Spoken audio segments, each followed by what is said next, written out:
is the beat.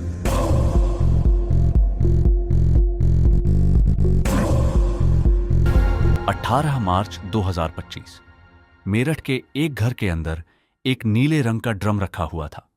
उस drum से इतनी तेज दुर्गंध आ रही थी कि वहां 10 सेकंड खड़ा रहना भी कठिन था। दो मजदूर उस ड्रम को उठाने का प्रयास कर रहे थे, परंतु वह अपनी जगह से हिल तक नहीं रहा था। फिर अचानक ढक्कन हल्का सा खुल गया और उसके भीतर से आई एक ऐसी भयंकर बदबू। दोनों मजदूर तुरंत वहां से भाग गए। पुलिस को सूचित किया गया। जब पुलिस ने वह ड्रम खोला तो अंदर जो दृश्य था उसे देखकर सबके होश उड़ गए। सीमेंट के अंदर एक मानव शरीर के टुकड़े। साल 2016, मेरठ। मुस्कान रस्तोगी अपने माता पिता और नाना के साथ रहती थी। उसके नाना एक ज्योतिषी थे। घर में रोज लोगों का आना जाना लगा रहता था। उन्हीं में से एक था सौरभ राजपूत। उसका आना जाना बढ़ता गया और फिर एक दिन उसने मुस्कान को देखा।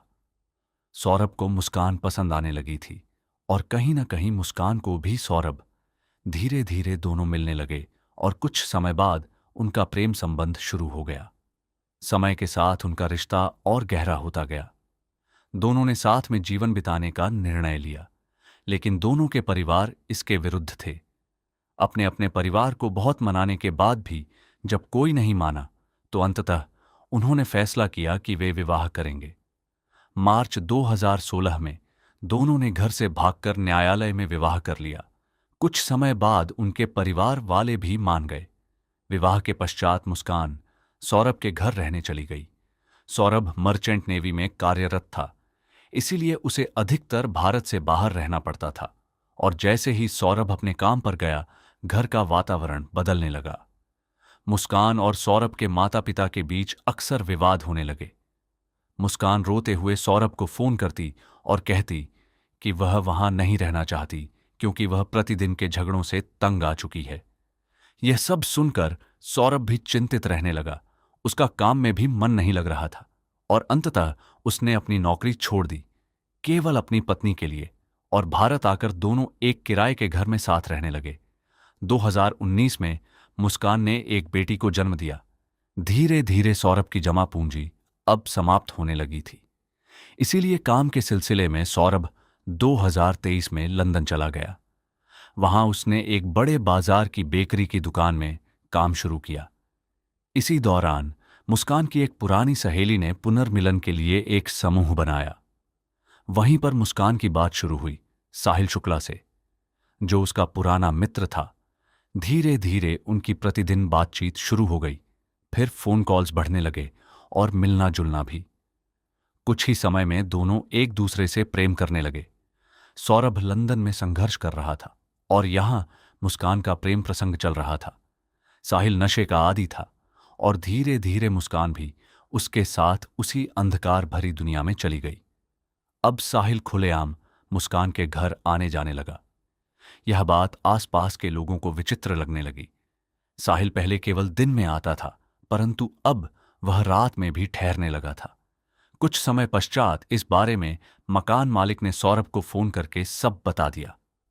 सौरभ ने इस बात पर विश्वास नहीं किया। 24 फरवरी 2025 को सौरभ वापस भारत आया अपनी पत्नी और बेटी से मिलने। 28 फरवरी को सौरभ ने अपनी बेटी का जन्मदिन मनाया। 3 दिन बाद यानी 3 मार्च 2025 मुस्कान अपनी बेटी पीहू को अपने नाना नानी के यहां छोड़ देती है और कहती है, मैं और सौरभ कल शिमला घूमने जा रहे हैं। सौरभ प्रतिदिन अपने घर से रात का भोजन लेकर जाता था, लेकिन 4 मार्च की शाम वह घर नहीं आया। सौरभ के भाई राहुल ने उसे फोन किया, लेकिन सौरभ ने फोन नहीं उठाया। कुछ समय बाद राहुल को एक संदेश प्राप्त हुआ, मैं मुस्कान के साथ बाहर घूमने आया हूं, कुछ दिन बाद लौटूंगा।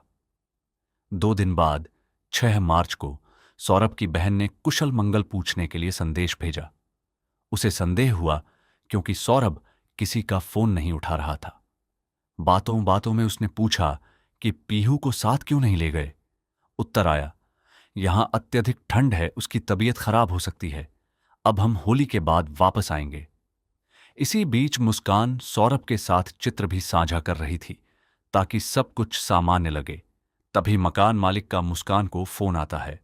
उन्हें घर की मरम्मत का काम करना था, इसीलिए घर खाली करना होगा।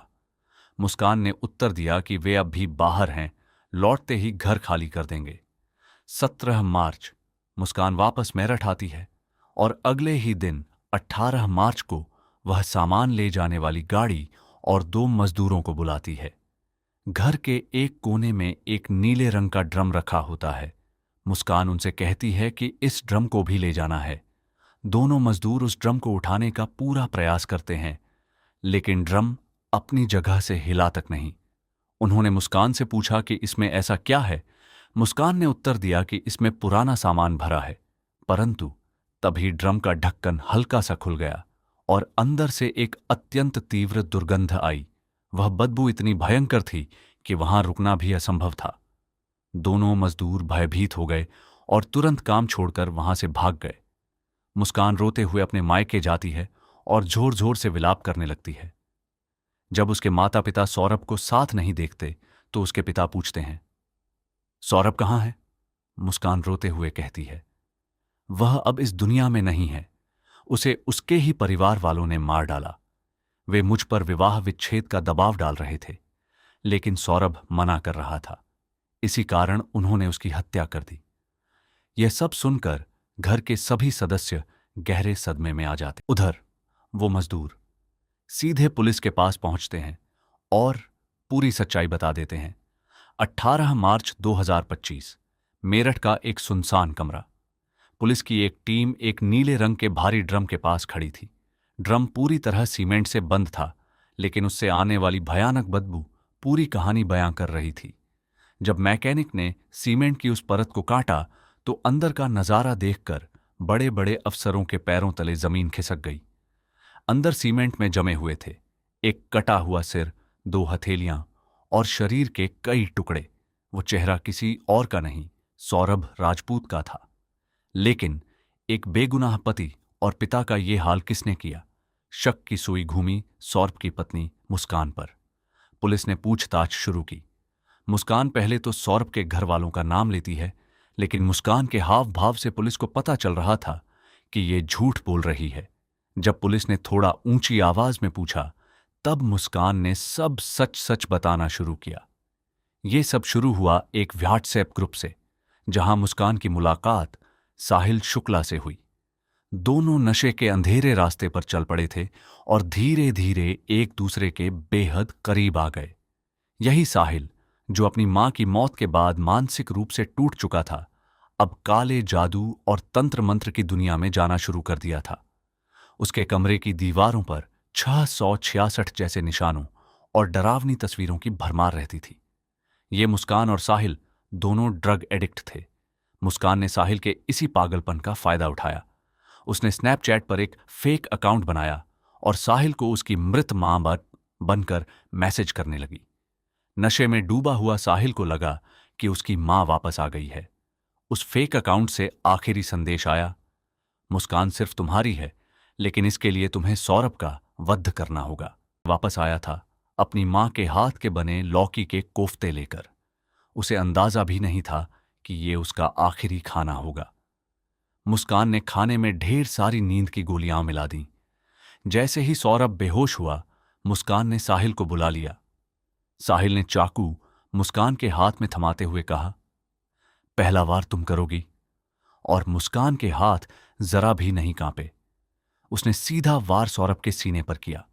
इसके बाद दोनों ने मिलकर उस बेगुनाह की जान ले ली। बाथरूम में शरीर के टुकड़े किए गए, उन्हें प्लास्टिक में लपेटा और बेड के नीचे छिपा दिया। और रोंगटे खड़े कर देने वाली बात यह है कि उसी बेड पर दोनों रात भर चैन से सोए। अगली सुबह यानी 4 मार्च, मुस्कान बाजार से 1000 रुपये में वो नीला ड्रम और सीमेंट लेकर आई। उन्होंने शरीर के टुकड़ों को ड्रम में डालकर सीमेंट से भर दिया। उसी शाम सौरभ के ही अकाउंट से 44,000 रुपये निकालकर दोनों शिमला और मनाली की ट्रिप पर निकल गए। पूरी दुनिया को लगा कि सौरभ अपनी पत्नी के साथ छुट्टियां मना रहा है। 11 मार्च को मुस्कान ने बड़ी ही बेशर्मी से साहिल का जन्मदिन भी मनाया। उनका प्लान एकदम सटीक था, लेकिन किस्मत को कुछ और ही मंजूर था। 18 मार्च को मकान मालिक ने अचानक घर खाली करने को कह दिया। मुस्कान घबरा गई और सामान शिफ्ट करने के लिए मजदूरों को बुलाया, लेकिन वो नीला ड्रम इतना भारी और बदबूदार था कि मजदूरों को शक हो गया और वे सीधे पुलिस के पास पहुंच गए। आज मुस्कान और साहिल जेल की सलाखों के पीछे हैं। उन पर मर्डर की धारा 103 समेत कई गंभीर केस चल रहे हैं। एक पिता जो 7 समंदर पार अपनी बेटी के भविष्य के लिए मेहनत कर रहा था, उसे उसकी ही पत्नी ने मौत की नींद सुला दिया। नन्ही पीहू को आज भी यही लगता है कि उसके मम्मी पापा लंदन में हैं। उसे नहीं पता कि अब उसके पापा कभी वापस नहीं आएंगे। जब उसे सच पता चलेगा तो शायद उसकी पूरी दुनिया बिखर जाएगी।